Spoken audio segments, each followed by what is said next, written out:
ఆగాగమ్మా. ఇవాళ జాగృతి కార్యకర్తలకు దయచేసి విన్నపము, మీరు కొద్దిగా వెనక్కి జరిగితే ప్రెస్ మిత్రులు రావాలి. అంటే ప్రెస్ మిత్రుల ద్వారా అందరికి విషయం చేరాలి కదా. కవిత వెనక్కి జరు బిడ్డ, ఏమనుకో. అజయ్ జరు, చైర్లేమా అక్కడ చైర్లు తీసుకోండి. వెళ్ళు, ఎటోదికి వెళ్ళు. సంపతన్న వెనక్కి జరుగు. గోపన్న వాళ్ళని కూర్చొని ప్రెస్ వాళ్ళ నిలబడని.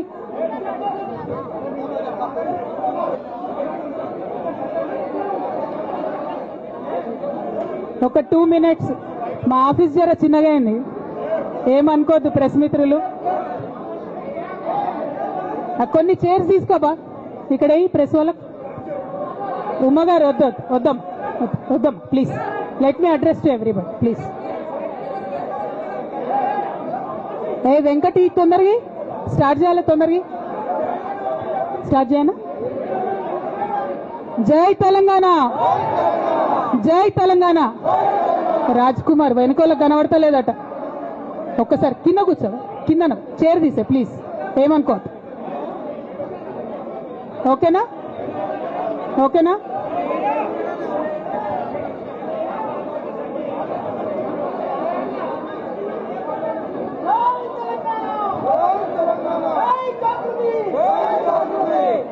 అందరికీ నమస్కారం. ప్రెస్ మిత్రులకు ప్రత్యేక నమస్కారాలు. అదేవిధంగా ఆగమ్మా, నువ్వు గన్మైన మా పక్క జరు.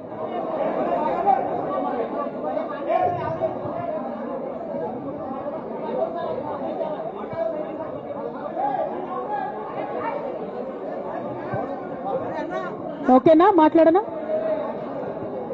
ప్రెస్ మిత్రులకు జరుగుతున్నటువంటి ఇన్కన్వీనియన్స్ కి క్షమించమని కోరుతా ఉన్నాను.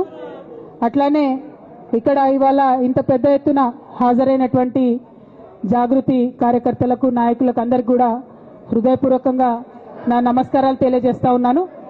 కానీ జాగృతి కార్యకర్తలు దయచేసి సాయిని వెనక్కి జరు, కూర్చోబెట్టు ప్రెస్ వాళ్ళని, ఫ్రీగా కూర్చొని వెనక్కి జరు బిడ్డ. అజయ్ సీనా ఒక్క అడుగు వెనక్కేనా ప్లీజ్, కొద్దిగా వాళ్ళు ఫ్రీగా నిలబడండి. ప్రెస్ మిత్రులందరికీ కూడా ధన్యవాదాలు తెలియజేస్తా ఉన్నాను, సమయం తీసుకొని ఈ పత్రికా సమావేశానికి వచ్చినందుకు. నిన్న మధ్యాహ్నం తర్వాత భారత రాష్ట్ర సమితి నుంచి ఒక ప్రకటన మీ అందరి ద్వారా నేను మీడియాలో చూడడం జరిగింది. మరి బీఆర్ఎస్ నుండి వచ్చినటువంటి ఈ ప్రకటనలో పార్టీ ఎమ్మెల్సీ శ్రీమతి కె కవిత ఇటీవలి కాలంలో ప్రవర్తిస్తున్న తీరుతెన్నులు, కొనసాగిస్తున్న పార్టీ వ్యతిరేక కార్యకలాపాలు బీఆర్ఎస్ పార్టీకి నష్టం కలిగించే రీతిలో ఉన్నందున పార్టీ అధిష్టానం ఈ విషయాన్ని తీవ్రంగా పరిగణిస్తున్నది.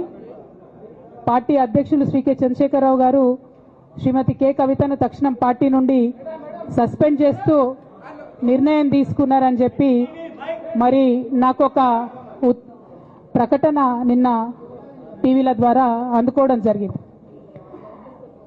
మరి నేను పార్టీ నుండి వచ్చినటువంటి ఈ లేఖలో ప్రత్యేకంగా 2 అంశాల మీద మాట్లాడదలుచుకున్నాను. నేను అక్రమ కేసులు పెట్టి నా మీద తిహార్ జైల్లో 5.5 నెలల పాటు ఉండి బయటకు వచ్చిన తర్వాత నవంబర్ 23వ తారీఖు 2024 నుండి నేను ప్రజాక్షేత్రంలోకి వచ్చి అనేక కార్యక్రమాలు చేయడం జరిగింది. మరి నేను చేసినటువంటి పనులలో మొట్టమొదటిది, ఒక బిడ్డ హాస్టల్లో చనిపోతే ఆమెను విజిట్ చేసి, అట్లానే గురుకులాల్లో జరుగుతున్నటువంటి అన్యాయాల మీద మొట్టమొదటి కార్యక్రమం తీసుకొని నేను మాట్లాడినా. ఆ తర్వాత బీసీలకు జరుగుతున్నటువంటి అన్యాయం, కాంగ్రెస్ పార్టీ మేనిఫెస్టోలో ఇచ్చినటువంటి 42% హామీ కోసము పెద్ద ఎత్తున నేను పనిచేయడం జరిగింది. అట్లానే మహిళలకు 2500 ఇవ్వాలని చెప్పి పోస్ట్ కార్డు ఉద్యమాన్ని నేను చేపట్టడం జరిగింది. పెద్దవాళ్లకు పెన్షన్లు పెంచాలని నేను ఉద్యమాలు చేయడం జరిగింది. తెలంగాణ తల్లి స్వరూపాన్ని మారిస్తే అట్లెట్లా మారుస్తారని రౌండ్ టేబుల్ సమావేశం పెట్టినాం. బనకచర్లు అక్కడ కడుతున్నారంటే దాని మీద రౌండ్ టేబుల్ సమావేశం పెట్టినాం. ఓవరాల్గా తెలంగాణ ప్రాజెక్టులు, అందుబాటులో ఉన్నటువంటి నీళ్లు, వీటన్నిటి మీద కూడా రౌండ్ టేబుల్ పెట్టినాం. భద్రాచలం దగ్గర 5 గ్రామాలు ముంపు సమస్య ఉంది, ఎవరు పట్టించుకుంటలేరంటే వాళ్ళని పిలిపించుకొని రౌండ్ టేబుల్ సమావేశం పెట్టి ప్రభుత్వం మీద ఒత్తిడి తీసుకొచ్చే కార్యక్రమం చేసినాం.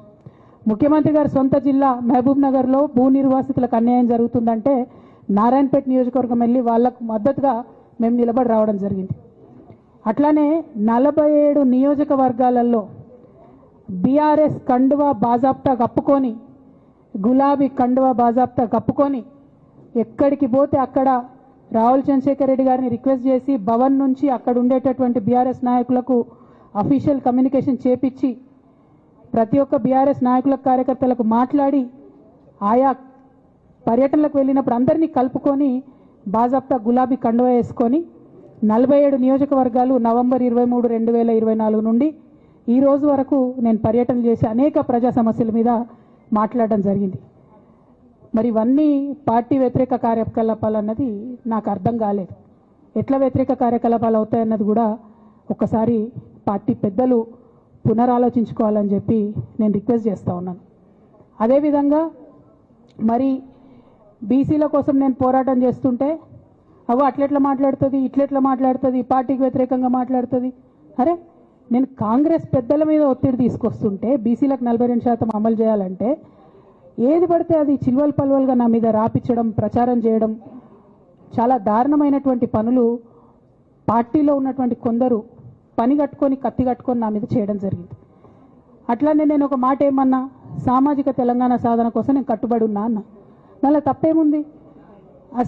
అసలు నాకు జన్మనిచ్చినటువంటి నా తండ్రి, ఈ ప్రాణాన్ని భిక్షగా ఇచ్చినటువంటి నా తండ్రి, ఆయన చిటికెన వేలు పట్టుకొని నేను ఓనమాలు నేర్చుకున్న ఉద్యమాలు ఎట్లా చేయాలని, ఆయన చిటికెల వేలు పట్టుకొని ప్రజలంటే ఏంది, ప్రజా సమస్యలు అంటే ఏంది, ఎందుకోసం దాని మీద గలమెత్తాలని చెప్పి నేను నేర్చుకున్నా. ఆ నాయకుడి స్ఫూర్తిగానే నేను సామాజిక తెలంగాణ మాట్లాడినా. భారతదేశం మొత్తంలో ఇన్ని రాష్ట్రాల్లో ముఖ్యమంత్రులు అయితే 75 ఏళ్ళ స్వతంత్ర భారతదేశం, 79 ఏళ్ళు స్వతంత్ర భారతదేశంలో దళితులకి 3 ఎకరాల భూమి ఇస్తా అని చెప్పినటువంటి ఏకైక గొప్ప నాయకుడు కేసీఆర్ గారు. ఆయన దగ్గర నుంచే కదా నేను సామాజిక తెలంగాణ ఎజెండా నేర్చుకున్నది. బీసీలకు ఎవరు వృత్తి పనిదారులు ఉంటే వాళ్ళకి చేయూతనిస్తా అని చెప్పినటువంటి ఏకైక ముఖ్యమంత్రి కేసీఆర్ గారు. చెప్పినట్టుగా డబ్బులు ఇచ్చిండు కూడా, ప్రతి కులాన్ని కాపాడుకునే ప్రయత్నం చేసిండు. అది కాదా సామాజిక తెలంగాణ? నేను మే 1 నాడు లేబర్ డే రోజు మాట్లాడితే దాన్ని చిల్వల్ పలువలు చేసి సామాజిక తెలంగాణ పేరుతోని కవిత పార్టీ పెడుతుందని చెప్పి నేను నిన్న చెప్పిన 2 పేర్లు పని కట్టుకొని నా మీద దుష్ప్రచారం చేసిండ్రు. నేనేమైనా తప్పు మాట్లాడినా? బీఆర్ఎస్ పార్టీ వ్యతిరేకమా సామాజిక తెలంగాణ నినాదానికి? బీఆర్ఎస్ పార్టీకి సామాజిక తెలంగాణ అవసరం లేదా? భౌగోళిక తెలంగాణ వస్తే సరిపోతుందా? బంగారు తెలంగాణ కావాలని కేసీఆర్ గారు ఇచ్చిన నినాదమే కదా. బంగారు తెలంగాణ అంటే ఏంది? హరీష్ రావు ఇంట్లో బంగారం ఉంటే, సంతోష్ రావు ఇంట్లో బంగారం ఉంటే బంగారు తెలంగాణ అవుతుందా? కాదు కదా. ప్రతి ఒక్క సమాజం బాగుంటేనే బంగారు తెలంగాణ అవుతుంది. నేను అదే కదా మాట్లాడినా. దానికి ఇష్టం వచ్చినట్టు నా మీద స్టోరీ లేపిస్తే నేను భవన్లో పోయి కూర్చొని బాజాప్తా, ఎక్కడో కాదు, బయట ప్రెస్ మీట్ పెట్టలేదు, ఏ ప్రెస్ క్లబ్లో పెట్టలేదు, డైరెక్ట్గా తెలంగాణ భవన్, నా ఆఫీస్ అండి, నా పార్టీ భవన్లో పోయి కూర్చొని నేనేం చెప్పినా, నా మీద కుట్రలు జరుగుతున్నది, నా మీద విషప్రచారం జరుగుతున్నది అని చెప్పిన. నేను రామన్నను బుజ్జగించి గడ్డం పట్టుకొని అడుగుతా ఉన్నా, అన్న నీ చెల్లెని, ఒక మహిళా ఎమ్మెల్సీని మన పార్టీ ఆఫీస్లో కూర్చొని నా మీద కుట్రలు జరుగుతున్నాయని నేనంటే మీరు వర్కింగ్ ప్రెసిడెంట్గా ఉన్నారన్నా, ఫోన్ చేయరా అన్న నాకు? ఏమైంది బేటా, ఎందుకు బాధపడుతున్నావు అని ఫోన్ చేయరా? ఇది ఎప్పుడు జరిగిన ఇన్సిడెంటు? లేక లీక్ కాకముందు, నేను నా కొడుకు గ్రాడ్యుయేషన్కి అమెరికా పోకముందు, అంతకుముందే. మరి మీరు వర్కింగ్ ప్రెసిడెంట్ కదన్నా, నేను పార్టీ ఎమ్మెల్సీని కదా. చెల్లెలు అన్న బంధుత్వాలు పక్కన పెడదాం ఒక్క నిమిషం. ప్రొఫెషనల్ సెటప్లో ఒక పొలిటికల్ పార్టీలో ఒక మహిళా ఎమ్మెల్సీ భవన్లో కూర్చొని నా మీద కుట్రలు జరుగుతున్నాయంటే మీరు మాట్లాడినరా అన్న? 103 రోజులు అయిపోయిందన్న ఇయ్యాలటికి, ఒక్క మాట మాట్లాడినరా? కేసీఆర్ గారు దగ్గర నుంచి కమ్యూనికేషన్ రావాలని నేను ఎక్స్పెక్ట్ చేయలే. వారు పెద్దవారు, వారికి అనేకమైన పనులు ఉంటాయి. మొత్తం పార్టీని ఇప్పుడు పునర్నిర్మించుకోవాల్సిన అవసరం ఉంది. తెలంగాణకు జరుగుతున్నటువంటి అన్యాయాన్ని వారు ఎప్పటికప్పుడు దిశానిర్దేశం చేయాల్సిన అవసరం ఉంది. కానీ వర్కింగ్ ప్రెసిడెంట్ గారి దగ్గర నుంచి ఫోన్ రాకపోవడం మాత్రం ఒక మాట అనిపించింది నాకు. నేను కేసీఆర్ గారి బిడ్డను, నేను కూర్చొని ప్రెస్ మీట్ పెడితేనే రెస్పాన్స్ రాలేదంటే మరి ఇంకో మామూలు మహిళా కార్యకర్తకు బీఆర్ఎస్ పార్టీలో మన అన్యాయం జరిగితే రెస్పాన్స్ వస్తుందా? నాకైతే అనిపించలేదు, వస్తుందేమో నాకు తెలియదు. కానీ నేను ఒక మాటకు నాకు సంతోషం అనిపించింది. నాకు నోటీస్ రాగానే అక్కడ మహిళా ఎమ్మెల్సీలు కూర్చొని మహిళలందరినీ కూర్చొని ఫస్ట్ టైం అనుకుంటా భవన్లో 5 మహిళలు కూర్చొని ఇండిపెండెంట్గా ప్రెస్ మీట్ మాట్లాడింది. చాలా సంతోషం. ఇటువంటి అంతర్గత ప్రజాస్వామ్యం రావాలనే నేను కోరుకున్నా.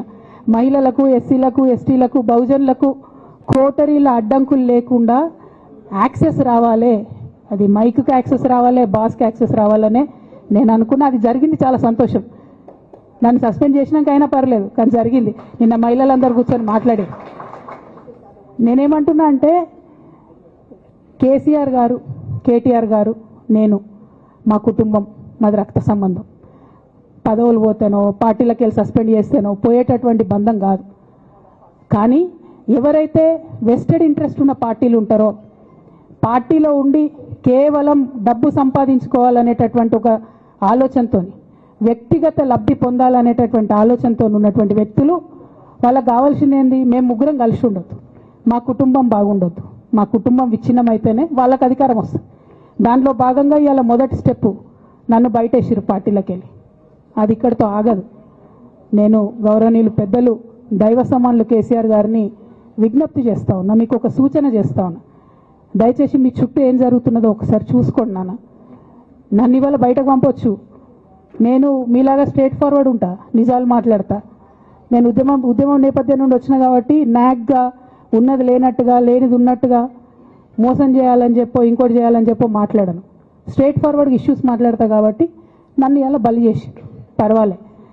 కానీ రేపటి నాడు ఇదే ప్రమాదం రామన్నకు కూడా పొంచుంది, రేపటి నాడు ఇదే ప్రమాదం మీకు కూడా పొంచుంది. అల్టిమేట్గా బీఆర్ఎస్ పార్టీని హస్తగతం చేసుకోవడానికి జరుగుతున్నటువంటి కుట్రలో భాగంగానే ఇవాళ నన్ను ఎలిమినేట్ చేయడం జరిగింది. నేను ఇవాళ ఓపెన్గా అడుగుతా ఉన్నాను, హరీష్ రావు గారికి నేను సూటి ప్రశ్న వేస్తున్నా, ఈ రాష్ట్ర ముఖ్యమంత్రి రేవంత్ రెడ్డి గారు కూడా నేను సూటి ప్రశ్న వేస్తున్నా. నా మీద కుట్రలు ఎప్పటి నుండి ప్రారంభమైనాయి? ఎప్పుడైతే హరీష్ రావు గారు, రేవంత్ రెడ్డి గారు ఒకే ఫ్లైట్లో హైదరాబాద్ నుండి ఢిల్లీకో, ఢిల్లీ నుండి హైదరాబాద్లో ఒకే ఫ్లైట్లో వాళ్ళిద్దరు ప్రయాణం చేసి వచ్చినప్పుడు హరీష్ రావు గారు రేవంత్ రెడ్డి గారు కాలు పట్టుకొని సరెండర్ అయినాక ఈ కుట్రలు స్టార్ట్ అయినాయి, నా మీద ఈ స్టోరీలు స్టార్ట్ అయినాయి, మా కుటుంబాన్ని విడగొట్టాలనేటటువంటి కుట్ర స్టార్ట్ అయింది. నేను ఛాలెంజ్ చేస్తా ఉన్నా, రేవంత్ రెడ్డి గారు మీరు చెప్పండి, ఆ ప్రయాణం జరిగిందా జరగలేదా? హరీష్ రావు గారు మీరు చెప్పండి, ఒకే ఫ్లైట్లో మీరు రేవంత్ రెడ్డి గారితో కలిసి వచ్చిండ్రా రాలేదా? ఆ తర్వాత నుండే నా మీద ఈ కుట్రలు జరుగుతున్నాయా లేదా? సరెండర్ అయింది మీరు. ప్రతి ఒక్క విషయంలో దాదాపు ఒక 7-8 ఇష్యూస్ ఉన్నాయి, ఇన్సిడెంట్స్ ఉన్నాయండి. అఫీషియల్ పిఆర్ఓ ట్వీట్ చేస్తాడు, Congress party official PRO tweet చేస్తాడు, ముఖ్యమంత్రి గారు పిఆర్ఓ, ఈ పాల వ్యాపారంలో అవినీతి జరిగిందని. తెల్లారి 2-3 పేపర్లలో వస్తుంది, 3వ రోజుకి మాయమైపోతుంది.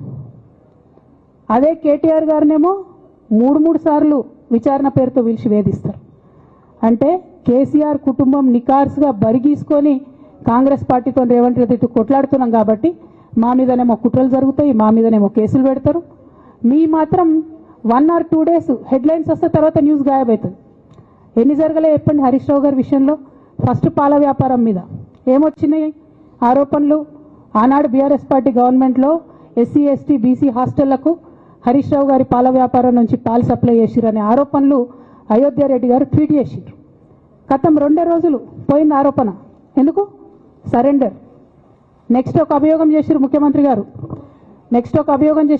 గారు, రంగనాయక్ సాగర్ దగ్గర ఆయన ఫామ్ హౌస్ ఉంది, అది ప్రభుత్వ భూమి, కబ్జా చేసిండని. 1 day headline, 3rd day news గాయబ్. No case, nothing. కేటీఆర్ పరిస్థితి ఏంటి? ఎన్ని కేసులు పెట్టిరు కేటీఆర్ అన్న మీద? ఎన్నిసార్లు పిలిచిండు విచారణకు? ఇవన్నీ పక్కన పెడదాం, నిన్నటి లేటెస్ట్ ఇష్యూ మాట్లాడదాం. కాళేశ్వరం కానీ ఇంకోటి కానీ ఏ ప్రభుత్వంలో అయినా పొలిటికల్ పాలసీ చేసేవాళ్ళు, విధానపరమైన నిర్ణయాలు తీసుకునే వాళ్ళు ముఖ్యమంత్రులు ఉంటారు. కింద ఉన్నటువంటి మంత్రులు దాన్ని ఎగ్జిక్యూట్ చేయాలి.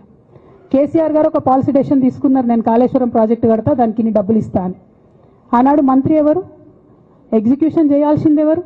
2014 నుంచి 2018 వరకు తుమ్మిడిహెట్టి దగ్గర నుంచి మేడిగడ్డకు స్థలం మార్చినప్పుడు మంత్రి ఎవరు? ప్రాజెక్టులు డిసైడ్ చేసినప్పుడు మంత్రి ఎవరు? అన్ని మీటింగ్లు టెక్నికల్ ఇష్యూస్ చూసుకోవాల్సింది ఎవరు? ఇవన్నీ రేవంత్ రెడ్డి గారు మాట్లాడారు. నేను మొత్తం అసెంబ్లీ స్పీచ్ చూడరు మీరు, వీళ్ళ మ్యాచ్ ఫిక్సింగ్ అనేది మీకు తెలిసిపోతుంది. ఏం మాట్లాడరు ఆయన.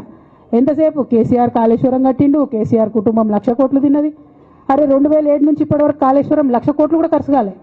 1,00,000 కోట్లు ఖర్చు కాని ప్రాజెక్టులో 40 లక్షల ఎకరాలకు నీళ్ళీయంగా కూడా 1,00,000 కోట్ల అవినీతి అయింది అంటారు రేవంత్ రెడ్డి గారు. దాన్ని మళ్ళీ ఓన్లీ కేసీఆర్ గారి గురించి చెప్తారు, హరీష్ రావు గారి గురించి మాట్లాడరు. ఎందుకంటే ఇంటర్నల్ అండర్స్టాండింగ్ ఉంది వీళ్ళిద్దరికి. నేను రామన్నను ఒకటే రిక్వెస్ట్ చేస్తున్నా, అన్న ఇవాళ మీతో బాగున్నట్టు వాళ్ళు నటించవచ్చు, హరీష్ అన్న కావచ్చు, సంతన్న కావచ్చు, కానీ వాళ్ళు మన మంచి కోరుకునే వాళ్ళు కాదు. వాళ్ళు తెలంగాణ ప్రజల మంచి కోరుకునే వాళ్ళు కాదు. వాళ్ళు కేసీఆర్ గారి మంచి కోరుకునే వాళ్ళు కాదు. వాళ్ళను మీరు దూరం పెట్టి రాజకీయంగా తెలంగాణ రాష్ట్ర సమితిలో ఇప్పుడు బీఆర్ఎస్లో పనిచేస్తున్నటువంటి హార్డ్ కోర్ కార్యకర్తలను దగ్గరికి తీసుకొని ప్రజా ఉద్యమాలు తీసుకొని ప్రజల దగ్గరికి పోతేనే మన పార్టీ బతుకుంటుంది, నాన్న పేరు బాగుంటుంది. ఇవాళ నాన్నకు సిబిఐ అనేటటువంటిది వచ్చిందంటే అది కేవలం హరీష్ రావు గారు, సంతోష్ రావు గారి అవినీతి వల్లనే వచ్చిందని మళ్ళొకసారి నేను ఘంటాపదంగా చెప్తున్నాను. ఇంకా గమ్మత్ ఏంటంటే ఇదే హరీష్ రావు గారు వాళ్ళ ఫాలోవర్స్ అంతా నిన్నటి నుంచి చెప్తున్నారు, హరీష్ అన్న చాలా కష్టపడ్డాడు, డే 1 నుంచి ఉన్నాడు అని. డే 1 నుంచి లేడండి. చాలామంది రిపోర్టర్లకు తెలుసు, సీనియర్ రిపోర్టర్లకు డే 1 నుంచి లేడు. పెద్దసారు టీడీపీ నుంచి బయటకు వస్తుంటే మామయ్య మనకెందుకు, డిప్యూటీ సీఎం మనం ఎందుకు రాజీనామా చేయాలి, ఈ ఉద్యమం ఏమవుతుందో, ఈ పార్టీ ఏమవుతుందో మనకు రిస్క్ ఎందుకని ఈనాడు పేపర్లో వచ్చింది. 1,50,00,000 రూపాయలు తీసుకొని వ్యాపారం చేసుకుందామని హరీష్ రావు గారు ఎక్కడికో పోయిందని కూడా వచ్చింది. కటింగ్ కోసం దొరికినప్పుడు ఎప్పుడో ట్వీట్ చేస్తుందని నేను. బీఆర్ఎస్ పార్టీ ఆనాడు టీఆర్ఎస్ పార్టీ పెట్టినాక 9-10 నెలల తర్వాత వచ్చింది హరీష్ రావు గారు. డే 1 నుంచి లేరు. నమ్మకం లేకుండా ఆయన పార్టీ నిలబడుతుందో ఉంటుందో పోతుందో అని. ఓకే అయిపోయింది. రాగానే సారు పెద్ద హృదయం కాబట్టి క్షమించిరు, దగ్గర తీసుకున్నారు, ఎమ్మెల్యే కాకముందే మంత్రి ఇచ్చిర్రు, అన్ని రకాలుగా ఆదరించిరు, అన్నీ చేసిండ్రు. ఎప్పుడైతే పార్టీకి ఒక్క క్షణం చెడ్డ పేరు వచ్చిందో ఎక్కడ పోయిండండి ఈయన? చక్కగా పోయి వైఎస్ రాజశేఖర రెడ్డిని కలవలే? మీ అందరికి గుర్తులేదు ఆ ఫోటో? సీనియర్ నాయకులందరికీ బాగా మాట్లాడతారు, అన్ని దగ్గర ఉన్నా, నేనే ఉన్నా, నేను ఎక్కడ లేను. నిన్న పాపం చాలా మంది ఈ కొత్త సోషల్ మీడియా పిల్లలు ఉన్నట్టు వాళ్ళకి హిస్టరీ తెలియదు అనుకుంటా, అందుకే చెప్తున్నా ఇవాళ. అదేవిధంగా నేను పెద్ద ట్రబుల్ షూటర్ అంటారు. ట్రబుల్ షూటర్ కాదు, ఈజ్ బబుల్ షూటర్. ఆయన ఏంటంటే ట్రబుల్ ఆయన్నే క్రియేట్ చేస్తాడు, చేసి నేనే సాల్వ్ చేసినట్టు నటిస్తాడు.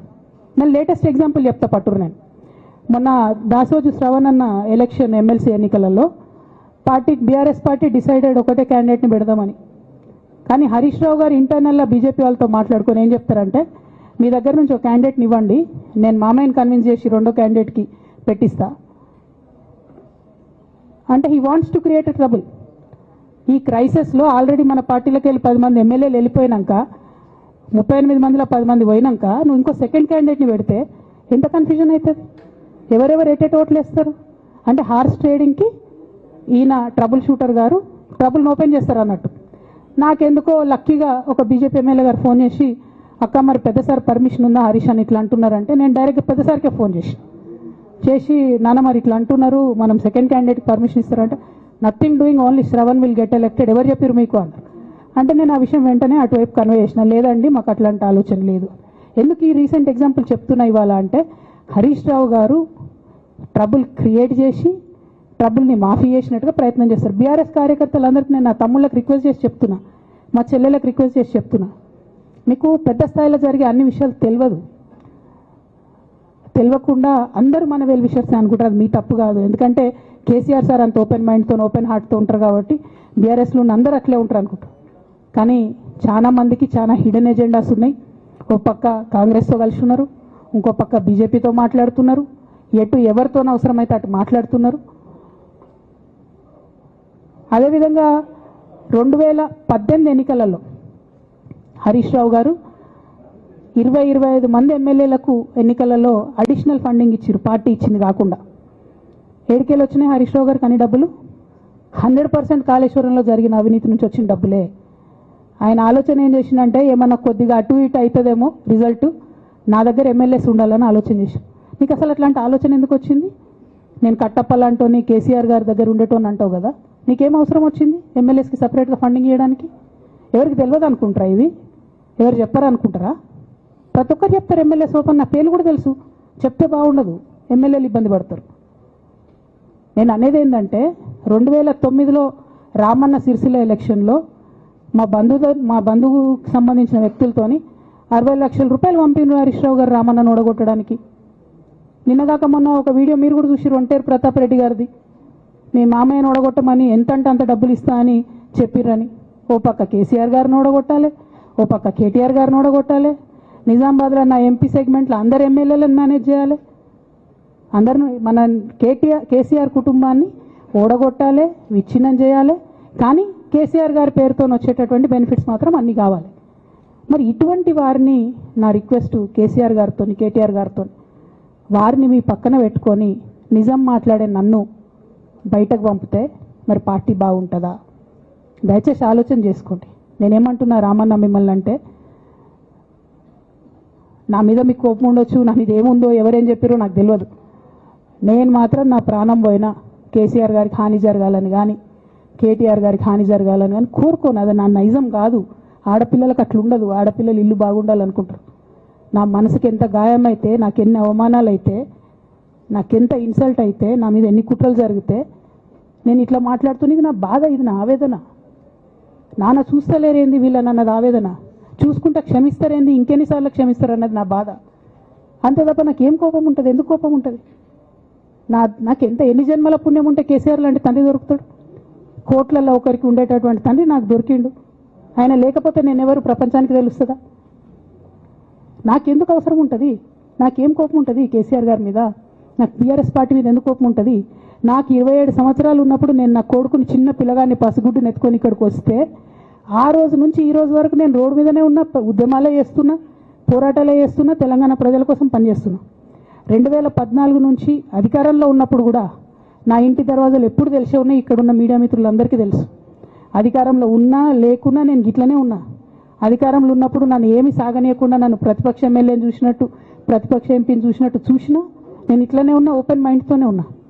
నేను కోరేది ఒకటే, కేసీఆర్ గారి ఆరోగ్యాన్ని కాపాడండి రామన్న, పార్టీని కాపాడండి, పార్టీలో ఉన్న కార్యకర్తల్ని కాపాడండి, అందరు బాగుండేలాగా ప్రజా సమస్యలు తీసుకోండి. నాకు అంతకుమించి కావాల్సింది ఏం లేదు.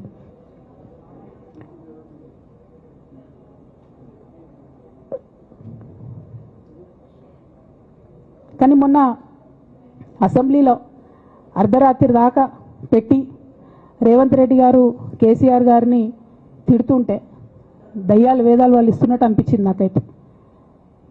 దానికి ఈయన హీరోలాగా ఎదుర్కొన్నాడు, ఈయన 6 అడుగుల బుల్లెట్ అని పార్టీ అంతా ట్వీట్ చేస్తే, మరి 6 అడుగుల బుల్లెట్ ఎవరికి గాయం చేస్తుంది? ఎండ్ ఆఫ్ ద డే ఇవాళ అయితే నన్ను గాయపరిచింది, రేపు రామన్నను గాయపరుస్తారో కేసీఆర్ని గాయపరుస్తారో. జాగ్రత్తగా ఉండండి రామన్న, నేను చెప్పేది ఏం లేదు. జాగ్రత్తగా ఉండండి, కేర్ఫుల్గా ఉండండి. ఎట్ ద సేమ్ టైం ఈ హరీష్ రావు గారి కారణంగా గమ్మత్ ఏముంటుందంటే, ఒకసారి హంపీకి పోతారు వీళ్ళందరూ, మీ అందరికీ తెలుసు ఆ స్టోరీ. హంపీకి పోయి పాటలు పాడుకుంటారు, మొత్తము చాలా మంది కలిసి కేసీఆర్ గారిని చాలా అవమానకరంగా మాట్లాడతారు, ఒక పార్టీని వెనుపోటు కొడదామని డిజైన్ చేశారు. ఇదంతా వీరికి తెలుసు, హరీష్ రావు గారికి తెలుసు. నేను ఆ రోజు సాక్ష్యం ఉన్న హరీష్ అన్న వచ్చి లిటరల్లీ రామన్న చేతులు పట్టుకొని, అరే మామయ్యకి ఎప్పుడు సింక్ ఆర్ సేల్, నేను మామయ్యతోనే ఉంటా అని చెప్పి అక్కడ మాట్లాడుకున్న వాళ్ళందరినీ వెబసార్ దగ్గర అవుట్ చేసిండి. ఆ తర్వాత పర్యవసానంలో ఈటల రాజేంద్ర అన్న బయటికి వెళ్ళడం. ఈ మహానుభావుడు వల్ల జగ్గారెడ్డి దగ్గర నుంచి మొదలు పెడితే, చెరుకు శ్రీనివాసరెడ్డి ముత్యంరెడ్డి అన్న కొడుకు దగ్గర నుంచి మొదలు పెడితే, రఘునందన్ రావు గారు, మైనంపల్లి గారు, విజయశాంతి గారు, విజయరామారావు గారు, ఆయన పాత పెద్ద ఆయన ఉండే ఈటల రాజేందర్ గారు, వీళ్ళందరూ పార్టీలోకి వెళ్ళి పోయినారు కదా. పోలేదా? ఇవన్నీ హరీషన్న చేసినాయి కాదా? ఆనాడు దుబ్బాక ఉప ఎన్నిక ఎందుకు ఓడిపోయినాం? దుబ్బాక ప్రజలకు ఇప్పటికి కూడా గుర్తుంటుంది. వాళ్ళందరూ ఒకటే మాట చెప్తారు, ఈయన సిద్దిపేటకు తప్ప రూపాయి రానియాడు దుబ్బాకకు, ఈయన వచ్చి ప్రచారం చేసిండు కాబట్టి మేము ఓటేయాలని ఓపెన్గా చెప్పారు ఆనాడు ఎన్నికలలో. దానికి ఏం రాపించుకుంటాడు ఈయన పేపర్లల్లో? ఒంటరి పోరాటం చేసి ఓడిన హరీష్ రావు. అసలు ఓడిపోయిందే మీ వల్ల కదా. మీరు మీడియా మేనేజ్మెంట్లో సూపర్, అలా డౌట్ ఏం లేదు. రామన్న యూట్యూబ్లు మేనేజ్ చేసి నా మెయిన్ స్ట్రీమ్ మీడియా మేనేజ్ చేస్తాడు, అంతే, అంతకుమించి వేరే ఏం లేదు. నేను రామన్నని రిక్వెస్ట్ చేస్తున్నా, మీరు కూడా ఆ స్కిల్ నేర్చుకోండి అన్న. అట్లనే ఈటల రాజేందర్ గారు ఉప ఎన్నిక దగ్గరుండి హరీష్ అన్న గెలిపిలేదా అండి ఈటల రాజేందర్ని? ఆనాడు పీసీసీ అధ్యక్షుడిగా ఉండి రేవంత్ రెడ్డి గారు ఏమంటారు, కాంగ్రెస్ పార్టీ ఓడిపోతుంది ఇడా అని చెప్పి ఆయన ముందే డిక్లేర్ చేసిండు, ముందే చేతులు ఎత్తేసిండు. హరీష్ అన్న ఆడ పోయి కూర్చొని మరి ఈటల రాజేందర్ అన్నని గెలిపించొచ్చిండు. ఈ బంధం రేవంత్ రెడ్డి గారిది హరీష్ రావు గారిది అప్పటి నుంచి కొనసాగుతుంది, కొత్త బంధం ఏం కాదు ఇది. నేను కేసీఆర్ గారిని పెద్దల్ని రిక్వెస్ట్ చేసేది ఒకటే, ఈయన చేస్తున్న నక్కజిత్తుల్ని దయచేసి గమనించండి. ఇవాళ నేను బయట పోతా కావచ్చు, నాదేముంది, ఉద్యమంలోకి వెళ్ళి వచ్చినా మళ్ళీ ఉద్యమంలోకే పోతా, నాకు భయం ఏముంటుంది, నాకు ఎన్నడూ పదవుల మీద ఆశ లేదు.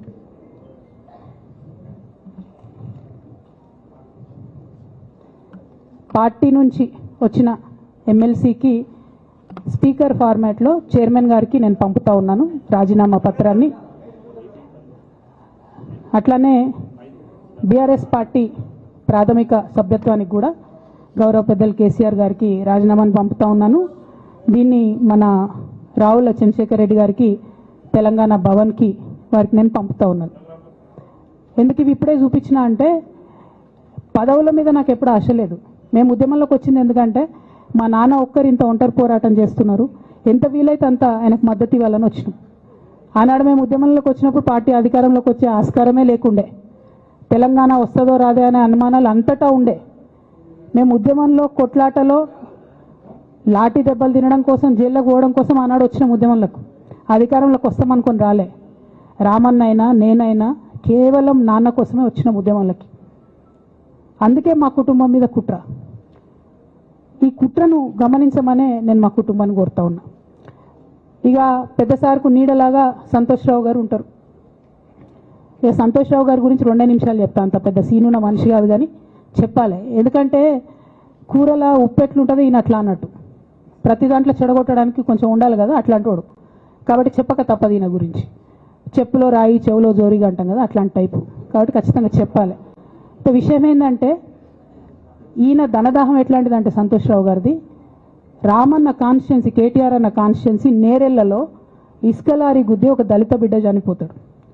సరే, దాని మీద పాపం అక్కడ ఆ రోజు అందరు యాజిటేషన్ చేస్తే ఈయన సంతాన అడ్వాంటేజ్ ఏంది, ఈడ కూర్చుంటాడు కదా సార్ దగ్గర, సీఎంఓలకి వెళ్ళి ఫోన్ చేసి అక్కడ ఉన్న పోలీసు వాళ్ళందరినీ ఒత్తిడి పెట్టి 7 దళిత బిడ్డల్ని కొట్టినరండి.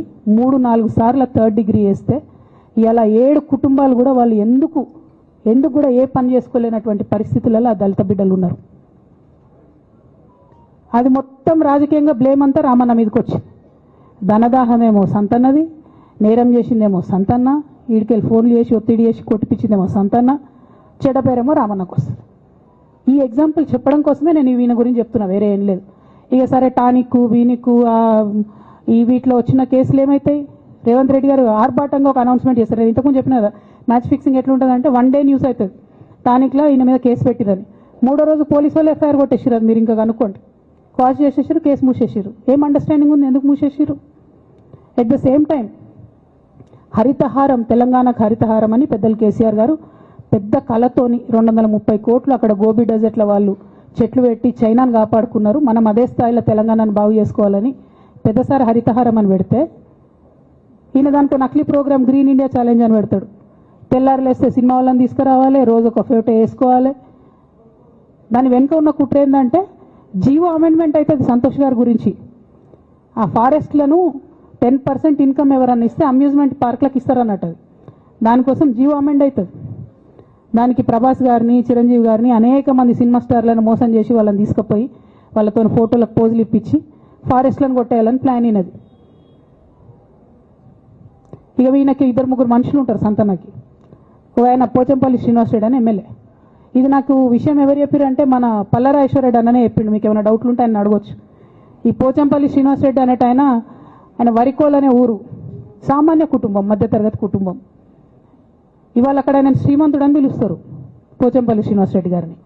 ఇక్కడ నాకు పల్లరాజేశ్వరరెడ్డి గారు చెప్పిన సమాచారం ప్రకారం మోకిల్లాలో mega Srinivas Reddy, mega company ఉంది కదా, ఈ కాళేశ్వరంలో అవినీతి చేసిన mega company plus Pochampalli Srinivas Reddy garu కలిసి 750 కోట్ల విల్లా ప్రాజెక్ట్ చేస్తున్నారు మోకిల్లాల. ఏడికేళ్ళు వచ్చినాయి అవి? అవినీతి డబ్బులు కాదా? ఎట్లా వస్తాయి? ఎవరైనా who is this Pochampalli Srinivas Reddy? Santosh Rao classmate. అది తప్ప ఆయనకున్న అర్హత ఏం లేదు. ఆయనకి ఎమ్మెల్సీ వస్తుంది, కాంట్రాక్ట్లు వస్తాయి, ఇంకేందో వస్తాయి. అట్లనే నవీన్ రావు అని ఇంకొక ఎమ్మెల్సీ ఉంటాడు. ఆయన డైరెక్ట్గా మా ముఖం పట్టుకొని అందరం కూడా అంటాడు, నాకు ఎమ్మెల్సీ ఇచ్చింది కేసీఆర్ గారైనా నాకు దేవుడు సంతోషం అంటాడు ఆయన. నిన్న మొన్న వాళ్ళ ఫాదర్ని పట్టుకున్నారు పేకాటల. ఏమైంది కేసు? ఆల్రెడీ నవీన్ రావు గారు పోయి మన ముఖ్యమంత్రి గారు కాళ్ళు పట్టుకున్నట్టుగా తెలిసింది. వాళ్ళ తండ్రిని విడిచిపెట్టిరు, ఈయన మీద భూ కబ్జా కేసులు ఉంటే అవి విడిచిపెట్టిరు. అంటే ఓ పక్క సంతోష్ రావు గ్యాంగు, ఇంకో పక్క హరీష్ రావు గ్యాంగు 100కు 100% రేవంత్ రెడ్డి గారితో, ఇక్కడ ఉన్న కాంగ్రెస్ ప్రభుత్వంతో, అవసరమైన సందర్భంలో పైన బీజేపీతోని వాళ్ళు కోఆర్డినేషన్లో ఉండి బీఆర్ఎస్ పార్టీకి జలగల్లాగా పట్టి పీడుస్తున్నారు. నిరంతరం బీఆర్ఎస్ పార్టీకి నష్టం చేస్తున్నారు. ఎంత దారుణానికి ఒడిగట్టిరంటే ఆఖరికి నా ఓటమితో ప్రారంభమైంది అది. నిజామాబాద్లో నా ఓటమిలో కుట్రలు చేశారు. ఆనాడే మనం రివ్యూ చేసుకుంటే బాగుండలేదు. కానీ ఇప్పుడు అది ఎక్కడికి వచ్చింది? కామారెడ్డిలో పెద్దసారి ఓడిపోయేదాకా వచ్చింది పరిస్థితి. మూడోసారి ప్రభుత్వం పోయేదాకా వచ్చింది పరిస్థితి. ఒక్కొక్క ఎలక్ట్ అయిన ఎమ్మెల్యేను, ఓడిపోయిన ఎమ్మెల్యేలు పత్రికా మిత్రులు మీరు మాట్లాడండి. సంతోష్ రావు గారి బాధితులు నాకు మామూలుగా ఫోన్ చేస్తలేరు. అచ్చా, ఈ కంపెనీ పేరు బ్లూఫిన్ అట, మోకిలా పల్లారాజేశ్వరరెడ్డి అని అప్పుడు పంపిన మెసేజ్ చూస్తున్న పాతది. Bluefin company Mokila. అయితే నేనేమంటున్నా అంటే ఇంత స్పష్టమైనటువంటి నేను ఇస్తున్నా. రేవంత్ రెడ్డి గారిని నేను ఛాలెంజ్ చేస్తున్నా. మరి ఎందుకు మీకు మీ ఏసీబీ వాళ్ళకు వీళ్ళ ఇండ్లు అడ్రస్లు దొరుకుతలేవా? ఏం అండర్స్టాండింగ్ ఎందుకు లేదు మీకు? లేకపోతే మీరు చర్యలు ఎందుకు తీసుకుంటలేరని నేను సూటిగా రేవంత్ రెడ్డి గారిని ప్రశ్నిస్తున్నా. ఇక తర్వాత వారు ఏం చేస్తారన్నది నాకు సంబంధం లేదు. ఇక నేను మాత్రం పర్టికులర్గా మళ్ళీ ఒకసారి నా బీఆర్ఎస్ పార్టీ కుటుంబ సభ్యులందరికీ, మా సొంత కుటుంబ సభ్యులకు కూడా రిక్వెస్ట్ చేస్తున్నది ఏంటంటే, నాకు 27 సంవత్సరాలు ఉన్నప్పుడు నేను రాజకీయాల్లోకి వచ్చిన, తెలంగాణ ఉద్యమం కోసం వచ్చిన. ఇవాళ నాకు 47 సంవత్సరాలు. అంటే నా 20 సంవత్సరాల జీవితం అంతా కూడా నేను బీఆర్ఎస్ పార్టీ కోసం, కేసీఆర్ గారి కోసం, తెలంగాణ జాగృతి కోసం, తెలంగాణ ప్రజల కోసం, తెలంగాణ ఆడబిడ్డల కోసం నేను గడిపిన. సడన్గా ఇవ్వాలా నీకేం సంబంధం బీఆర్ఎస్తో అని, నువ్వెవరు అని చెప్పి సస్పెన్షన్ ఒకసారికి పంపిస్తే చాలా బాధాకరంగా ఉంది. పర్వాలేదు, అయినా నాకు ప్రజలు ఉన్నారు, నేను వాళ్ళ దగ్గర పోతా, వాళ్ళతో పాటు ఉంటా. కానీ బీఆర్ఎస్ పార్టీలో ఉన్న నాయకులకు, కార్యకర్తలకు రిక్వెస్ట్ చేస్తాను, సోషల్ మీడియాలో వచ్చే పిచ్చి పిచ్చి పట్టుకొని ప్రజాప్రతినిధులు ప్రెస్ మీట్ పెట్టిరు నిన్న భవన్లో. నేను నిన్న మొన్నటి రోజు వాళ్ళ మీద ప్రెస్ మీట్ పెట్టినప్పుడు ఏమన్నా, కేసీఆర్ గారికి నష్టం చేసిన పార్టీ ఉంటే ఎంత పోతే ఎంత అన్న.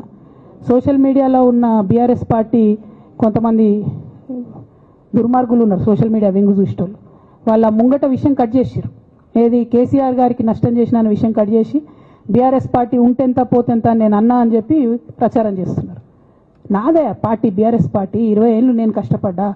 నేను తెలంగాణ జాగృతి పెట్టి ఇండిపెండెంట్గా పనిచేసినప్పుడు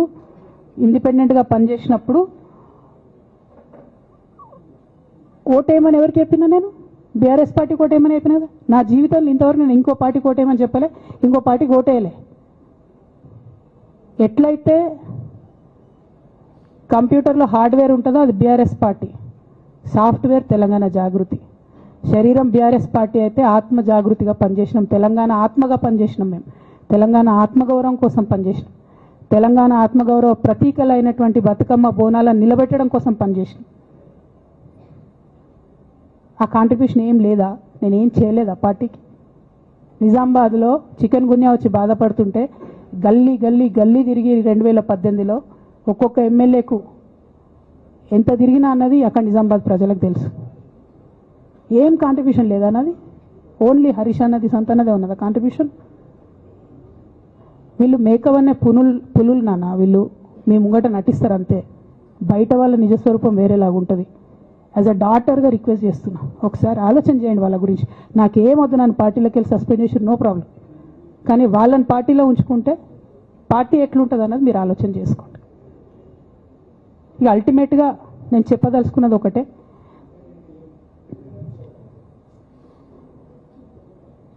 కలికాలం కాబట్టి అబద్ధాలు చెప్పేటోళ్ళది, మోసం చేసేటోళ్ళది నడుస్తుంది.